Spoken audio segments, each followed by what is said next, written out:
வணக்கம். செல்வகுமாரின் குளிர் விலகுவது எப்பொழுது?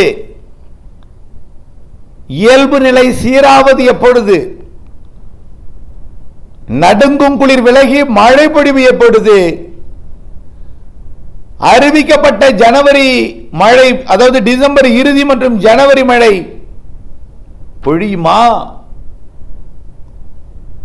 ஆய்வறிக்கை. அதிகாரப்பூர்வ வானிலை அறிக்கைக்கு இந்திய வானிலை ஆராய்ச்சித்துறை அறிக்கையை பார்க்கவும்.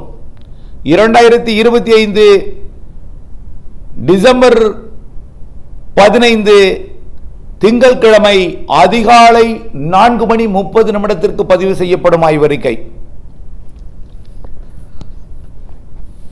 நாம டிசம்பர் மாதம் 2வது 3வது வாரத்தில் குளிர் கொடுக்கும், இடையூறு கொடுக்கும், இதனால கடலோரம் மட்டும் மழைப்பொழிவை கொடுக்கும்.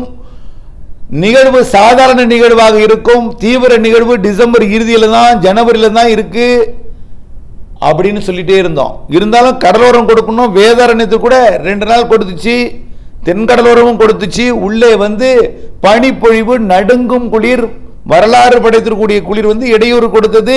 இந்த குளிரும் கிறிஸ்துமஸ் வரை தான், நம்ம அதையும் சொல்லியிருக்கிறோம் அப்பையிலிருந்து. அப்ப கிறிஸ்துமஸ் வரைக்கும் இந்த குளிரை நாம் பொறுத்து கொண்டுதான் ஆக வேண்டும். ஆகவே குளிர் விட்டது. மார்கழி வந்தால் இப்படித்தான். கார்த்திகையிலேயே குளிர் என்றால் மார்கழியில் அதிகமாக குளிர் இருக்கும். இனிமேல் நீங்கள் வானிலை அறிக்கை சொல்ல தேவையில்லை. அடுத்த ஆண்டு நீங்கள் சொன்னால் போதும், மழை வரும் என்று நீங்கள் சொல்ல வேண்டாம். எங்களுக்கு தெரியும் வானிலை அறிக்கை. பொங்கல் நேரத்திலும் பொங்கல் வைக்க முடியாத மழை இருந்ததை சற்று நினைவுபடுத்த விரும்புகிறேன். தை மாதம் அறுவடை செய்ய முடியாமல் நெல் அப்படியே வயல்களில் மூழ்கடிக்கப்பட்டது. அறுவடைக்கும் தை மாதத்திலையும் வெள்ள நிவாரணம் பெற்றதை, மூழ்கடிக்கப்பட்ட அறுவடை தானியங்கள் மூழ்கடிக்கப்பட்டதை நினைவுபடுத்த விரும்புகிறேன். ரொம்ப நாள் இல்லை, சில ஆண்டுகளுக்கு முன்பே. நிலக்கடலை கூட போட முடியாமல் தவித்துக் கொண்டு இறுதியில் பொங்கலுக்கு பிறகு போட்டீர்கள். பொங்கலுக்கு பிறகு ஜனவரி இறுதியில் தான் போட்டீங்க. பல ஆண்டுகளில் பொங்கல் நேரத்தில் கரும்பு விற்பனை செய்ய முடியாமல், கரும்பு வெட்ட முடியாமல் மழை. கரும்பெல்லாம் மழை அதிகமாக பெய்ததன் காரணமா மேலேயே வேர் வந்துருச்சு. கரும்பு கரணைகள்ல வேர், சாப்பிட முடியாத அளவிற்கு கரணை எல்லாம் வேர் வந்துருச்சு. ஈரம் அதிகமாக இருந்த காரணத்தினால, மழை பெய்து கொண்டே இருந்ததுனால. இப்படியெல்லாம் இருந்ததெல்லாம் மறந்து விட்டு பேசுகிறீர்கள். கண்டிப்பாக நாளை 16, மறுதினம் 17ஆம் தேதி 2 நாளும் தமிழ்நாட்டில் ஆங்காங்கே மழை பொழிவை கொடுக்கும். இதுல குறைவான மழை கிருஷ்ணகிரி, தருமபுரி, திருப்பத்தூர் மற்றும் அதனை ஒட்டியுள்ள வடக்கு ஆந்திர, கர்நாடக எல்லையோர மாவட்டங்களில் குறைவாகவும், தெற்கே வர வர வடகடலோரம் சென்னை கூட கொஞ்சம் கூடுதலாக இருக்கும். அதை விட கடலூருக்கு தெற்கே டெல்டா, டெல்டாவிற்கு தெற்கே தென்கடலோரம், தென் மாவட்டங்கள், தென் மாவட்ட மேற்கு தொடர்ச்சி மலை, உள்பகுதி மேற்கு மாவட்டங்கள் நல்ல மழை பொழிவை விட்டு விட்டு ஆங்காங்கே ஒதுக்கி ஒதுக்கி கொடுக்கும். ஆனால் இந்த மழை குளத்தை நிரப்பாது. ஆனால் மழை பொழிவு கண்டிப்பாக இருக்கு. இந்த மாத இறுதியில் வந்திருக்கக்கூடிய இந்த குளிர் இடையூறு விலக வேண்டும். விலகுவதற்கு விளக்கும், போராடி விளக்கும். 1 நாள் 2 நாள் தாமதம் அடைந்தாலும் முன்னேறி மழை பொழிவை கொடுக்கும். ஜனவரியிலும் மழை பொழிவை கொடுக்கும், மாற்றமில்லை. இந்த அறிக்கையை இதற்கு சமர்ப்பிப்பதற்கு காரணம் என்னுடைய பல்வேறு உங்களுடைய கற்பனைகளுக்கு விடை கொடுப்பதற்காக வந்திருக்கிறேன். இந்த அறிக்கையிலே முதல்ல அதுதான் காரணமாக அமைஞ்சிருக்கும். அதாவது கடந்த ஒரு 20-25 நாளா திருமண மண்டபத்துக்கு போனாலும் சரி, எந்த நிகழ்வுக்கு போனாலும் சரி, சாலையில் பார்த்தாலும் சரி, என்ன கேட்குறாங்க? சார், உங்களுக்கு இந்த யூடியூப்ல நிறைய பணம் வரும்ல சார், நிறைய பணம் வரும்ல சார். எவ்வளோ சார் வரும்? நிறைய வருமே சார். அப்படியே எனக்கு மண்டையை வெடிக்கும் பாருங்க அவங்க கேள்வி. அறிவுபூர்வமான கேள்விதான். நான் எத்தனை பேருக்கு இந்த விளக்கத்தை சொல்வது என்று எனக்கு புரியவில்லை. உங்களுக்கு வேறுபடுத்தி காட்ட வந்திருக்கிறேன். அது இதுவரைக்கும் நான் சொல்லக்கூடாது என்ற விதி இருக்கிறது இதுல. இருந்தாலும் நான் ஒவ்வொருவராக கேட்பவர்களுக்கெல்லாம் சாலையிலும், திருமண மண்டபங்களிலும், விழாக்களிலும் என்னை கேட்பவர்களுக்கெல்லாம் போய் நான் அவர்களை அழைத்து விளக்கம் சொல்வதற்கு எனக்கு 1 மணி நேரம் 2 மணி நேரம், கடைசி எனக்கு பிளட் பிரஷர் ஏறி அப்புறமா தான் விடைபெற்று வர வேண்டிய நிலைமை ஏற்படுகிறது. புரிந்து கொள்ளுங்கள். நிறைய இந்த ஊடகங்கள் இருக்கிறது, அனைவரும் வேலை இல்லாதது காரணமாக வச்சிருக்காங்க. ஆனால் நான் எதுக்காக வச்சிருக்கேன்? விவசாயிகளுக்காக வச்சிருக்கேன். ஆரம்பத்தில் இப்பதான் இது வந்துச்சு, எனக்கு ஊடகம் இல்லை, யாராவது உருவாக்கி கொடுத்தா கூட நான் விட்டுருவேன். நான் அப்படி சம்பாதிக்கணும்னு நினைச்சிருந்தேன்னா எதற்கு தமிழ்நாடு அரசோட உழவன் செயலிக்கு 5 லட்சம் பேர் பார்க்கக்கூடிய ஒரு செயலிக்கு எந்த பணப்பயனும் பெற மாட்டேன்னு எழுதி கொடுத்துட்டு வானிலை அறிக்கை கொடுத்துட்டு இருக்கேங்க. சக்தி சுகர்ஸுக்கு வானிலை அறிக்கை கொடுத்துட்டு இருக்கேன். இன்னும் யார் வேணாலும் போட்டுங்கன்னு என்னுடைய ஆடியோவை வழங்கிக்கிட்டு இருக்கேன். எதுக்கு? சம்பாதிக்கணும்னு நினைச்சா இப்படி எல்லாம் கொடுக்க மாட்டாங்க. சும்மா என்னோட வேலை இந்த வார்டிலேயே பதிவு செய்யற வேலை மட்டும்தான். இல்லத்தில் ஒரு அலுவலகம், அதுக்கு அதாவது அருகில அதுக்கு வாடகை 3500, அதுக்கு கரண்ட் பில்லு, அதுக்கான பே சேனலுக்கு பணம், நெட் கார்டு எல்லாம் சேர்த்து மாதத்துக்கு 25000. சில நேரங்களில் லேப்டாப் உடையும், செல்போன் உடையும், டேப் உடையும், பல்வேறு பிரச்சனைகளையும் சமாளிப்பதற்கு அந்த மாதங்கள் சில 30,000 கூட போயிடும். நீங்கள் இன்றைக்கு பார்க்கலாம், இன்றைக்கு வந்திருக்கீங்க புயல் அச்சம் காரணமா, ஐயோ நம்மள புயல் தாக்கிருமோன்னு உயிர் பயம் காரணமா உள்ள வந்திருக்கீங்க. வந்ததன் காரணமா ஏதோ நிறைய பேர் பார்க்கறத பார்த்து சம்பாதிக்கிறேன்னு நீங்க சொல்றீங்க. ஒரு மாதம் மட்டும்தான் பார்ப்பீங்க, அது புயல் வந்தா தான் பார்ப்பீங்க, அப்புறம் போயிருவீங்க. மழை தூரல் விழுந்தா மறுபடி வருவீங்க, அத்தனை பேர் வரமாட்டீங்க. உயிர் பயம் வந்தா தான் அத்தனை பேர் உள்ள வருவீங்க. நான் வானிலை அறிக்கை விவசாயிகளுக்காக கொடுத்துட்டு இருக்கேன், ஆண்டு முழுவதும் கொடுத்துட்டு இருக்கேன். மாசத்துக்கு 25,000க்கு குறையாம செலவு பண்ணி கொடுத்துட்டு இருக்கேன். மாதத்துக்கு ஏதோ இந்த மழை காலத்தில் அதிக பேர் பார்ப்பாங்க, பார்க்க மாட்டாங்க. சரி சார், இது இப்போ 10,000 வீடியோ போட்டிருக்கேன், இதுல 10,000 வீடியோ பார்த்தாதான் இதுல காசு வரும். இதே ஒரு பாட்டு ஒன்று போட்டுட்டு நான் இறந்து போயிட்டா கூட நான் செத்த பிறகும் காசு வந்துட்டு இருக்கும். நான் சம்பாதிக்கவா வந்தேன்? ஒரு சமையல் குறிப்பை போட்டா அது எல்லா நாளும் எல்லா வீடியோவும் செல்லுபடி ஆகும். நேற்றுக்கு ரசம், நாளைக்கு முந்தின நாள் புளிக்குழம்பு, அடுத்த நாள் வத்த குழம்பு, அதுக்கு அடுத்த நாள் புளியோதரை, இப்படியே வச்ச வீடியோ போட்டிருந்தா எல்லா வீடியோ ஓடிட்டு இருக்கும். கஜா புயல் வீடியோ இன்னைக்கு யாராவது பார்ப்பாங்களா? பழைய பேப்பர் நேற்று போட்ட வீடியோ பார்ப்பீங்களா? சாயந்தரம் போட்ட காலை வீடியோ பார்ப்பீங்களா? எல்லாம் அப்படியே நின்று போய் கிடக்கும். எல்லா வீடியோவும் ஓடிக்கிட்டு இருந்தா தான் காசு வருங்க. பொதுவா எல்லாத்தையும் சகட்டு மேனிக்க ஒன்னும் சமமா நினைச்சு பார்க்காதீங்க. உறக்கம் தொலைத்த உழைப்பை ஒரு கொச்சைப்படுத்தாதீங்க.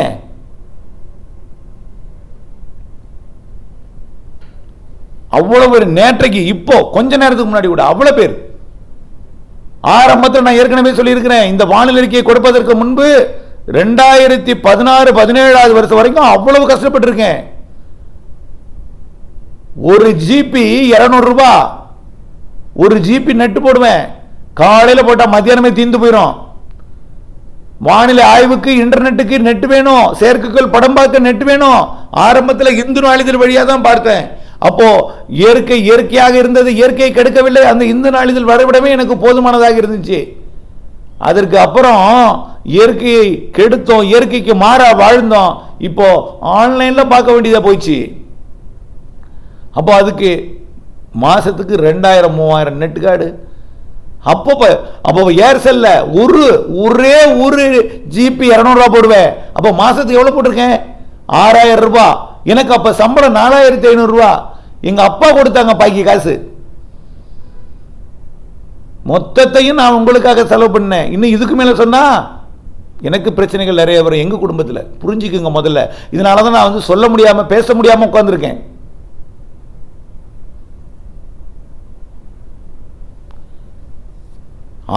நான் ஒரு நெட் கார்டுக்கு மட்டுமே 6000 ரூபாய் செலவு பண்ணியிருக்கேன். 24 சிம் கார்டு வாங்கி ரீசார்ஜ் பண்ணி உங்களுக்கு SMS அனுப்பியிருக்கேன். எவ்வளவு செலவு பண்ணியிருப்போம் உங்களுக்காக. ஏதோ இந்த மழைக்காலம் ஒரு புயல் நேரத்தில் ஒரு எண்ணிக்கை கூடுதுன்னா வருஷம் முழுக்க அப்படியா இருக்கும்? வெயில் அடிச்சா பார்ப்பீங்களா?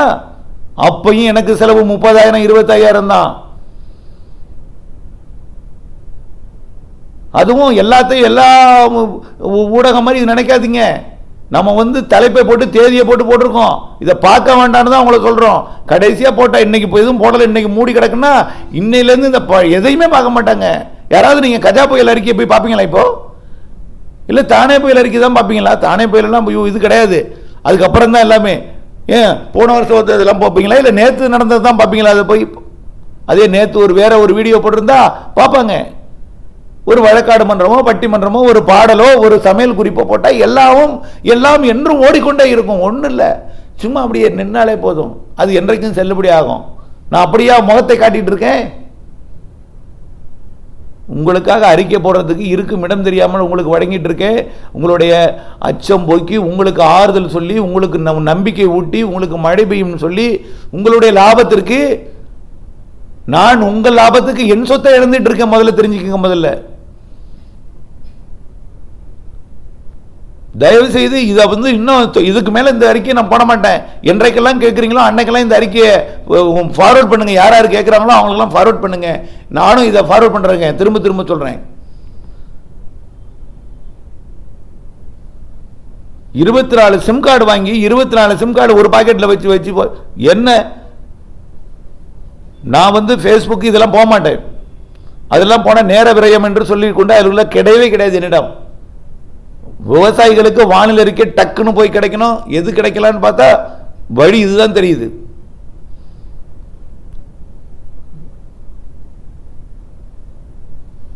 திரும்ப திரும்ப சொல்லிட்டேன். ஆரம்பத்தில் எனக்கு ஏற்பட்டிருக்கூடிய நிறைய பிரச்சனைகளை அதுவே சமாளிக்க முடியாமல் இருக்கிறேன். இப்பொழுதைக்கு இருக்கக்கூடியது அதை விட மோசமான பிரச்சனையாக இருக்கிறது. இவையெல்லாம் சமாளிக்க முடியாமல் சமாளித்து விடுகிறேன். தேவையில்லாமல் கற்பனை கதைகளை கணக்கை கேட்டுக்கொண்டிருக்காதீர். வாருங்கள், காட்டுகிறேன். பேசுபவர்கள் கைபேசி அழையுங்கள், வாட்ஸ்அப் அனுப்புங்கள், அவர்களுக்கு கணக்கு விளக்கை அனுப்புகிறேன். நேரடியாக வாருங்கள், இங்கே உங்களுக்கு காட்டுகிறேன். அப்பொழுது என்னை பற்றி புரியும். என்னை பாவம் என்று சொல்வீர்கள், அப்பதான் என்னை பற்றி புரியும். இன்றைக்கு நான் ஓய்வு பெற்றால் கூட என்னுடைய பாதி சம்பளம் முழுசா இருக்கும். என்னுடைய சம்பளம் மொத்தம் பள்ளிக்கு செலவு பண்றேன், இந்த இதுக்கு செலவு பண்றேன். ஓய்வு பெற்றேன்னா வீட்டில் நிம்மதியாவது இருந்து பாதி சம்பளமாவது அப்படியே முழுசா சேவாகும். எல்லாவற்றையும் இழந்து மக்களுக்காக செலவு செய்து மக்களுக்கு என்று சொல்லும் பொழுது கணக்கு பள்ளிக்கு செலவு பண்ணா இவர் அதுல இருந்து சம்பாதிச்ச காசு தானே அப்படின்னு வருது. ஒரு பாராட்டுதல் கூட இல்லை. கஜா புயல ஒரு உயிர் காப்பாற்றி இருந்தால் ஒரு உயிரை காப்பாற்றியவர்களுக்கு கல்பனா சாவ்லா விருது கொடுப்பாங்க.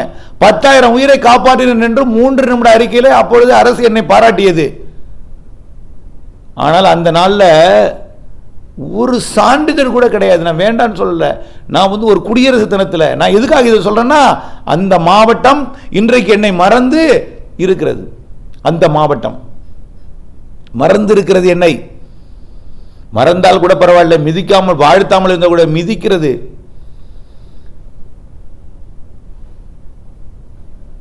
இலங்கையில் அவ்வளவு பேர் உயிர் காப்பாற்றணும், காப்பாற்றியவர்கள் என் காலில் விழுந்த அங்கிருந்து அழுகிறார்கள், உங்களால் தான் உயிர் தப்பினேன் என்று.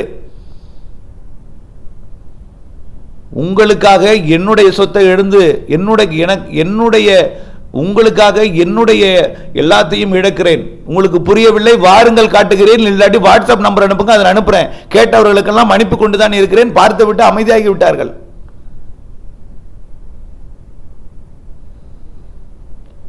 எல்லா வீடியோவும் அந்த வீடியோ கிடையாது. நேற்று வீடியோ பார்க்க மாட்டீங்களே, 10,000 வீடியோவும் ஓடுமா? இன்னைக்கு போடுறது மட்டும்தான், இன்னைக்கு போடல எதுவும் ஓடாது. அப்படி நீங்க நினைச்சு பார்க்கணும். பல்வேறு செய்தி ஊடகங்கள் ஏதோ வேலை வாய்ப்பு இன்மையின் காரணமாக தான் அவங்க நடத்திட்டு இருக்காங்க. அவங்கள சம்பளம் கூட கொடுக்க முடியாதான் இருப்பாங்க, தெரியும் எனக்கு. என்னுடைய நேரலைக்கு வர்றவங்களாம் சொல்றாங்க. அந்த அளவிற்கு இதுல இருக்கு.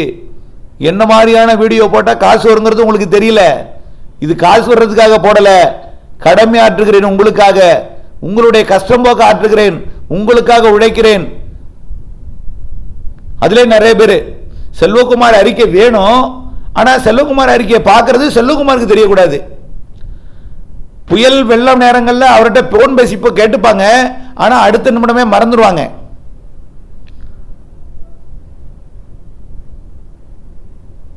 ஒருவர் இருக்கிறார், நான் துணியை வெள்ள காயப்பட்டா அவர் துணியை வெள்ள காயப்படுவார், நான் உள்ள துணியை காயப்பட்டார் உள்ள துணியை காயப்படுவார். என்ன என்னட்ட கேட்டா அவர் அறிவில்லான்னு சொல்லுவோமோ என்னமோன்னு அவருக்கு. அதான் உலகம் எப்படி இருக்கிறது என்று பாருங்கள். செல்வகுமாரை ஒரு உயர்ந்த இடத்தில் வைக்க கூடாது, தேவைக்கு பயன்படுத்தப்பட வேண்டும். ஒரு ஊறுகாயாக மிதிக்காமல் இருந்தால் கூட பரவாயில்லை, வாழ்த்தாமல் இருந்தால் கூட பரவாயில்லை என்று நான் நினைக்கிறேன். வாழ்த்தவும் வேண்டாம், மிதிக்காமல் இருங்கள் என்றுதான் கேட்டுக்கொள்கிறேன். நான் இனிமேல் இன்று முதல் எந்த ஊடகத்திற்கும் நான் பேட்டி வழங்க மாட்டேன் என்று சொல்லியிருக்கிறேன். உங்களுடைய கமெண்ட்ஸ் எல்லாம் என்னால் பார்க்க முடியல. அதை பார்த்துட்டு என்னக்கு கஷ்டப்படுத்துறாங்க வந்து, ஏன் சார் உங்களுக்கு இது தேவையா, எதுக்கு ஊடகங்களுக்கு பேட்டி கொடுக்குறீங்க, தேவையில்லாம கமெண்ட் பண்றான்னு. இந்த கமெண்ட் பண்றவங்களாம் யார் மேல தப்பு இருக்கு? உங்களுக்கு சொல்லிக் கொடுத்த ஆசிரியர் தவறா, பிழையா, இல்ல உங்களை வளர்த்த பெற்றோர் பிழையா, இல்லை உங்களை உருவாக்கிய இந்த சமுதாயம், அரசு போன்றவை பிழையா, இல்லை எங்கே இப்படி மாறி இருக்கிறது என்று தெரியவில்லை. உழைப்பவர்களுக்கு தான் தெரியும் கஷ்டம். தூங்கி விடுத்து கண்டதை கணக்கு போடுவது. இதே தென்மேற்கு பருவமழை காலத்தில் உங்களுக்கு மழை பொழிந்து இப்பொழுது ஏரியெல்லாம் நிரம்பி இருக்கிறதை சொன்னது நான் தான். கோடை மழை பெய்யும் என்று சொன்னது நான் தான். அணைகளை ஜூன் மாதமே நிரம்பும் என்று சொன்னதும் நான் தான். மேட்டூர் அணை நிரம்பியே இருக்கும் என்று சொன்னதும் நான் தான். இறுதியில் தென்மேற்கு பருவமழை நிறைவடையும் பொழுதும் பெய்யும் என்று சொன்னது நான் தான். பொள்ளாச்சி தென்னை மரங்கள் காய்ந்து தலைகீழ தொங்கி குருத்து மட்டும் மேலே நின்றது. குருத்தும் கருகி கொண்டிருந்த பொழுது மழை பொழியும், கேரளாவில் வெள்ளம் வரும் என்று சொன்னதும் நான் தான். அமராவதி நிரம்புமா என்று முதலில் கேட்டீர்கள். நிரம்பும் என்று சொன்னேன். நிரம்பும் என்று. அப்பொழுது அமராவதி நிரம்பும் என்று உங்களை ஊக்கப்படுத்தி வந்தேன். அப்பொழுது தென்னையை தோட்டத்தை விற்க சென்றவர்கள், தென்னந்தோப்பை விற்க சென்றவர்கள் எல்லாம் விற்க வேண்டாம் என்று சொன்னேன். விற்காமல் இன்றைக்கும் பல கோடிக்கு விலை போகிறதுக்கு காரணமாக இருந்தவனும் நான் தான் என்று தற்பெருமையாக சொல்ல விரும்பவில்லை. உங்கள் மனசாட்சி புரியும். அப்பொழுதெல்லாம் மழை பெய்யுமா என்று கேட்டீர்கள், அமராவதி நிரம்புமா என்று கேட்டீர்கள். இப்ப அமராவதி நிரம்பி இருக்கு, திருமூர்த்தி கூட நிரம்பி இருக்கு. இப்போ ஊர்கோளம் நிரம்பலன்னு சொல்லி என்ன படுத்து எடுக்கிறீங்க.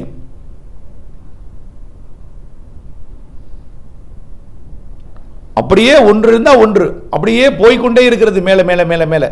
அமராவதி மட்டும் நிரம்பினால் போதும் என்று கேட்டபோது அமராவதி நிரம்பியது. இப்போ அமராவதி நிரம்பி இருக்கிறது, அதை பற்றி பேசவில்லை. அடுத்ததாக பேசுகிறீர்கள் குளம் நிரம்பவில்லை என்று கஷ்டப்படுத்துகிறீர்கள். ஆனால் கஷ்டப்படுத்தினாலும் பொறுமையுடன் இருக்கவும் மழை பெய்யும் என்று சொல்லிக்கிறோம். ஆனால் அதை நீங்கள் பொறுமையாக இருப்பதில்லை. தயவுசெய்து டெல்டா மாவட்டங்கள்ல இருந்து எனக்கு ரொம்ப கஷ்டங்கள் வருகிறது. பலர் மனதுக்குள்ளே வச்சு கணக்கு போட்டுட்டு இருக்கீங்க. கணக்குக்கெல்லாம் நான் கணக்கு தர்றதுக்கு வாட்ஸ்அப் நம்பர் அனுப்புங்க, இல்லாட்டி நேராக வாங்க தர்றேன் என்று அன்போடு தெரியப்படுத்த விரும்புகிறேன். நன்றி.